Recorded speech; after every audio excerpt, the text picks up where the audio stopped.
কথা বুঝতেছেন? হক এবং বাতিলের দুইটা রাস্তা আল্লাহ শুরু থেকেই জমিনের মধ্যে রেখেছেন ইমানদারদের ইমানকে মজবুত করার জন্য, বলি সুবহানাল্লাহ।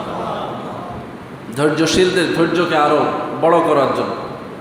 কারণ আল্লাহ রসুল বলেছেন মুমিনদের নাজাতের কারণ হবে দুইটা, একটা হচ্ছে সবর আর একটা হচ্ছে শুকর। এই কথা আলোচনা আগেও করেছি যে সবর যত বড় বেশি হবে এবং শুকরিয়া যত বেশি হবে, মুসলমানরা এই দুইটার বিনিময়ে কামিয়াব হবে। তো সবর এবং শুকর বেশি কাজে লাগে যখন জুলুম হয়, কি বলেন ঠিক কিনা? জুলুমের শিকার হলে ধৈর্য ধরা লাগে, আবার জুলুমের মধ্যে থেকেও আল্লাহ শুকরিয়া আদায় করা লাগে। এটা বড় ইমানদারি কাজ।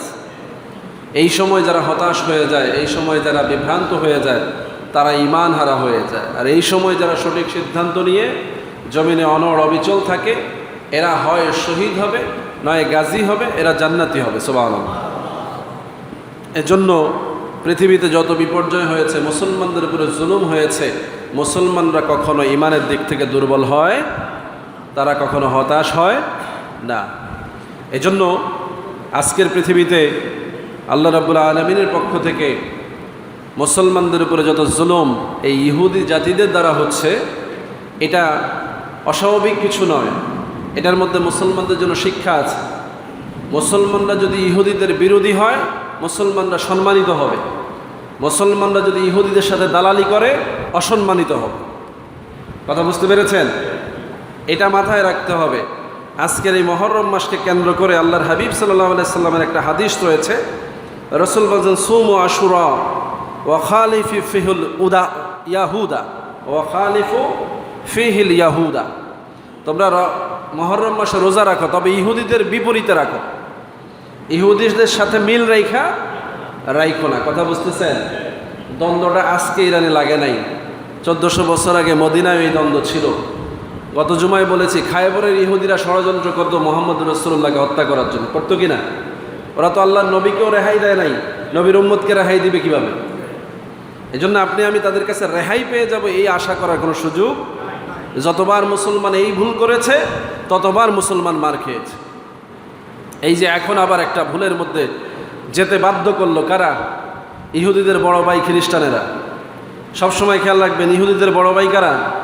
খ্রিস্টানেরা। ইহুদিরা যখন বিপদে পড়ে যায়, তখন এই খ্রিস্টান নামক শয়তানেরা এসে তাদেরকে বাঁচায়। এগুলো হচ্ছে মুনাফিক।